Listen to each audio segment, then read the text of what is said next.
Hello friends, రైల్వేలో ప్రయాణిస్తున్న వారికి భవిష్యత్తులో గుడ్ న్యూస్ వినే అవకాశం ఉంది. ఆ మంచి వార్త ఏమిటన్నది మీకు తెలియాలంటే ఈ వీడియోని పూర్తిగా స్కిప్ చేయకుండా చూడండి. ఇందులో ఉన్న విషయానికి మీకు కరెక్ట్ అనిపిస్తే 10 మందికి షేర్ చేయండి, లైక్ చేయండి. రైల్వే ప్రయాణికుల నుంచి ఆర్ఏసీ టికెట్ల పేరుతో పూర్తి ఛార్జీలు వసూలు చేయడం ఏమాత్రం సమంజసం కాదని పార్లమెంటరీ కమిటీ తీవ్ర అసహనం వ్యక్తం చేసింది.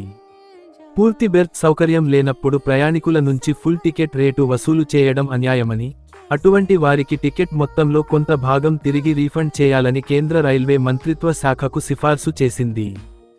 సాధారణంగా ఆర్ఏసీ టికెట్ ఉన్న ఇద్దరు ప్రయాణికులు ఒకే సైడ్ లోయర్ బెర్త్ను పంచుకోవాల్సి ఉంటుంది. అంటే ఒకరు పడుకోవాల్సిన చోట ఇద్దరు కూర్చుని ప్రయాణించాల్సి వస్తోంది. కానీ రైల్వే శాఖ మాత్రం వీరిద్దరి నుంచి పూర్తి బెర్త్ ఖరీదును వసూలు చేస్తోంది. దీనిపై బుధవారం పార్లమెంట్లో ప్రవేశపెట్టిన నివేదికలో పబ్లిక్ అకౌంట్స్ కమిటీ అభ్యంతరం వ్యక్తం చేసింది. మొత్తం డబ్బులు చెల్లించినా పూర్తి బెర్త్ దక్కని ప్రయాణికులకు కొంత మొత్తాన్ని వెనక్కి ఇచ్చేలా కొత్త విధానాన్ని తీసుకురావాలని కమిటీ సూచించింది.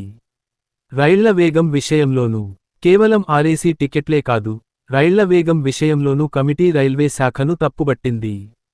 గంటకు కనీసం 55 కిలోమీటర్ల వేగంతో వెళ్లే రైళ్లను సూపర్ఫాస్ట్ కేటగిరీ కింద పరిగణించడం ఏమాత్రం సరికాదని, ఇది పాతకాలపు పద్ధతి అని కమిటీ పేర్కొంది. కేవలం సూపర్ఫాస్ట్ సర్ఛార్జీలు వసూలు చేయడం కోసమే రైళ్లకు ఆ పేరు తగిలిస్తున్నారు. నిజానికి 100కు పైగా సూపర్ఫాస్ట్ రైళ్లు 55 మీ. వేగం కంటే తక్కువగానే నడుస్తున్నాయని కమిటీ వెల్లడించింది. ప్రపంచ దేశాలతో పోటీ పడాలంటే భారతీయ రైల్వే తన ప్రమాణాలను మార్చుకోవాలని ప్యానెల్ సూచించింది. 2030 నాటికి సూపర్ఫాస్ట్ రైళ్ల సగటు వేగాన్ని గంటకు 100 కిలోమీటర్లకు పెంచాలని లక్ష్యంగా పెట్టుకోవాలని చెప్పింది.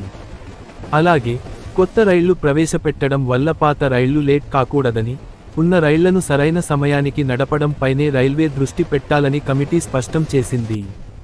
ఈ వీడియోలో చెప్పిన ఇన్ఫర్మేషన్ మీకు నచ్చి ఇది నిజమని అనిపిస్తే లైక్ చేసి సబ్స్క్రైబ్ చేసి షేర్ చేయండి.